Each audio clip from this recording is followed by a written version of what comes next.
नमस्कार मित्रांनो, स्वागत आहे तुमचं आताच्या ब्रेकिंग न्यूजमध्ये। मित्रांनो, लाल परीचा प्रवास म्हणजे सर्वसामान्यांसाठी फारच सोयीचा असतो। एसटी महामंडळानं एसटीच्या ताफ्यामध्ये अनेक बस दाखल केलेल्या आहेत। शिवशाही, शिवनेरी, एसी बस यासारख्या अनेक बस खेडोपाड्यामध्ये धावत असतात। मात्र आता एसटी महामंडळानं एक मोठा निर्णय घेतलाय।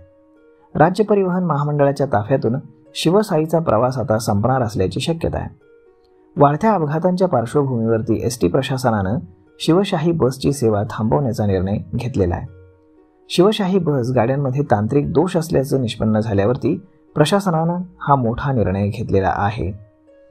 शिवशाही बसच्या अंतर्गत आणि बाह्य रचनेमध्ये आवश्यक तो बदल केला जाणार असून त्याचं रूपांतर साध्या अर्थात लाल परी बसमध्ये होणार असल्याची शक्यता आहे।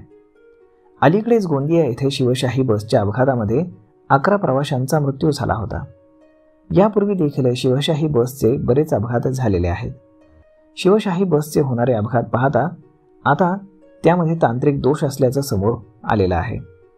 वारंवार तक्रारी वाढल्याने एसटी प्रवाशाच्या वाहतूक विभागानं शिवशाहीला सेवेतून काढून टाकण्याचा प्रस्ताव दिला होता। येत्या काही महिन्यातच शिवशाहीचा प्रवास संपणार असल्याची शक्यता आता वर्तवली जाते। सध्या एसटी महामंडळाच्या ताफ्यामध्ये एकूण 892 शिवशाही बस आहेत।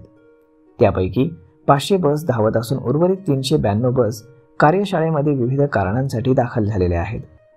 शिवशाही बस या एसी बस होत्या, मात्र आता त्याचं लाल परीमध्ये रूपांतर करण्यासाठी वातानुकूलित यंत्रणा काढण्यात येणार असून काही आवश्यक ते बदल केले जाणार आहेत। शिवशाहीचं रूपांतर साध्या बसेसमध्ये केले जाणार आहे। शिवशाही बस सुरुवातीपासूनच वादात अडकल्या होत्या। नियोजनाचा अभाव, ठेकेदारांची मनमानी तसंच वारंवार होणारे अपघात यासोबतच तिकीट दर जास्त असल्यानं शिवशाही सुरुवातीपासूनच वादाच्या भोवऱ्यात होती। वारंवार प्रशासनाकडे तक्रारी देखील केल्या जात होत्या, मात्र एसटी प्रशासनानं आता हा निर्णय घेतलेला आहे।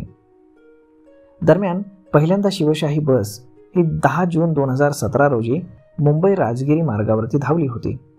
तत्कालीन परिवहन आणि एसटी महामंडळाचे अध्यक्ष दिवाकर रावते यांच्या संकल्पनेतून शिवशाही बस ही सुरू करण्यात आली होती, मात्र खूप साऱ्या तांत्रिक अडचणी असल्यामुळे आता ही बस शेवटी बंद करण्यात आलेली आहे।